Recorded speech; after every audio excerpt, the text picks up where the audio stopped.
it in here. I've now got a clear line of sight through to the feeder.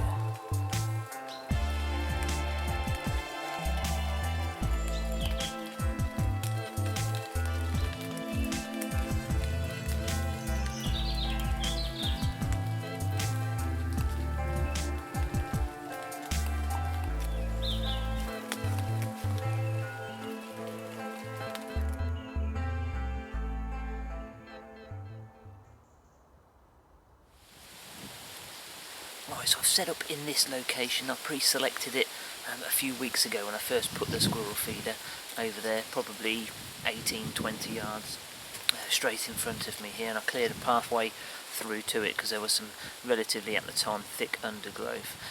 Winter's on its way, so the leaves have started to fall and the vegetation's died back a bit, but there's still a fair bit of green on the trees, so it should help mask our cover. The location itself, I've got a busy farm road, probably 50 yards. In fact, you can hear a car coming now, and that ambient noise is enough to help mask a little bit of the noise that I make, I guess, as I'm looking around. The tool of choice for this job is the ever impressive Air Arms S510 Extra FAC. It's a fantastic rifle in .22 caliber, and I shoot the Field Diabolo pellets from Air Arms themselves.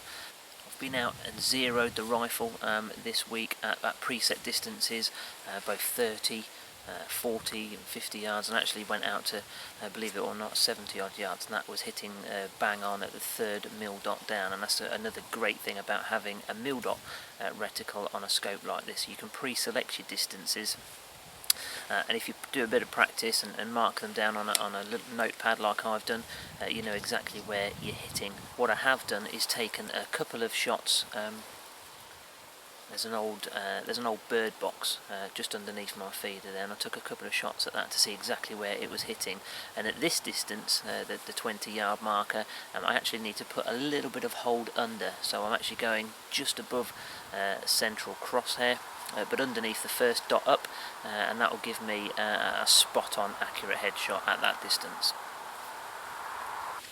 Right, let's see how we get on.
Well, that's a real turn up for the books. I literally just took one to the left of me, freehand, out of the tree. Looked round and there's another one on the feeder. So that's another 2 in real short succession. That takes us up to 4 in total. It's a great morning so far. I'm really enjoying this.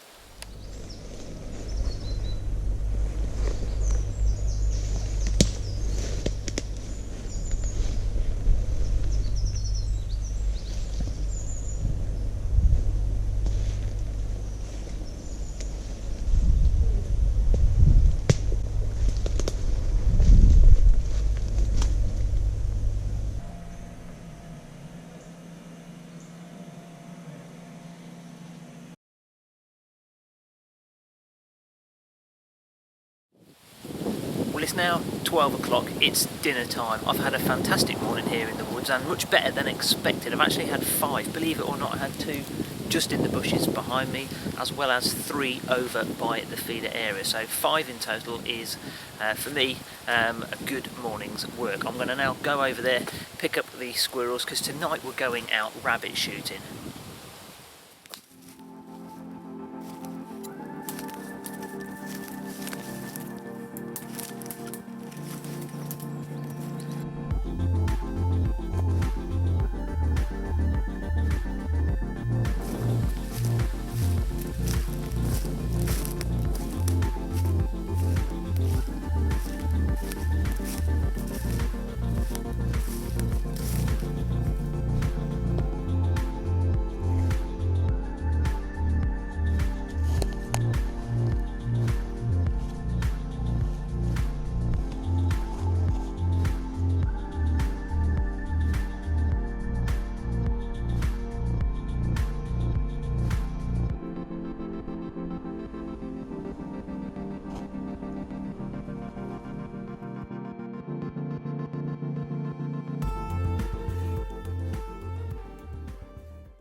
So later on we moved the NiteSite system onto the same air rifle and we are out after rabbits. As you can see, Mark there feeding me the information on distance on this rabbit, but that first pellet just bonked on the fence. It's sat at 52 yards, which should be first meal dot down for me.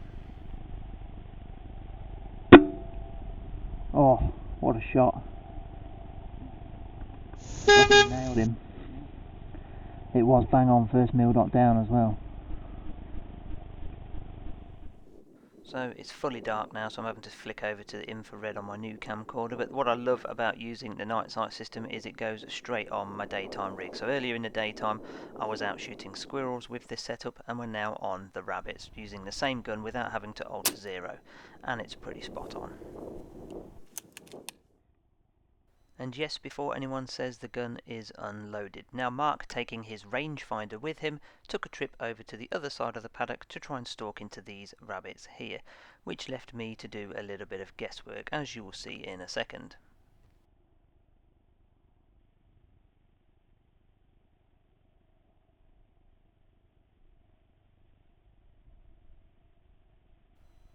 The small amount of noise that Mark had made over that other side pushed this rabbit towards me, but again, guessing the range, I got it completely wrong and the pellet went way low, and I looked at it and it sort of went down to the second meal dot down, so it's got to be approaching 70 yards this one. So I go to the second meal dot down, take the shot and bag my bunny. There's no real need to range this rabbit. I know that it's about 30 yards because it's the distance to the fence, but I do need to thread it through the fence, and it makes its way straight to the head.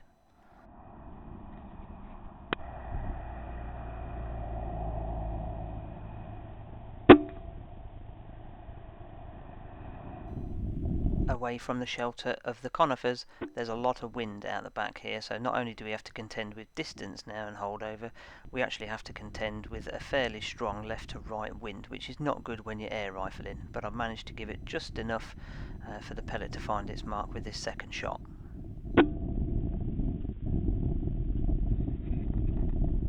Hey guys, thank you very much for sticking around until the end of the video. I hope you enjoyed it. What I have realised is that it's actually already November, and I didn't actually do the draw for the NMR 30 Nightmaster torch that I said I was going to do at the end of October, so my apologies that I'm a few days late. So I asked my young daughter this morning while she was having her breakfast which of the names on the list she would like to pick to be the recipient of said torch, and she chose Springer Spaniel. Thank you very much for your continued support, and I'll get in contact with you and we will arrange to get this sent out to you. Thank you very much guys, take care, stay safe, and as always, happy shooting.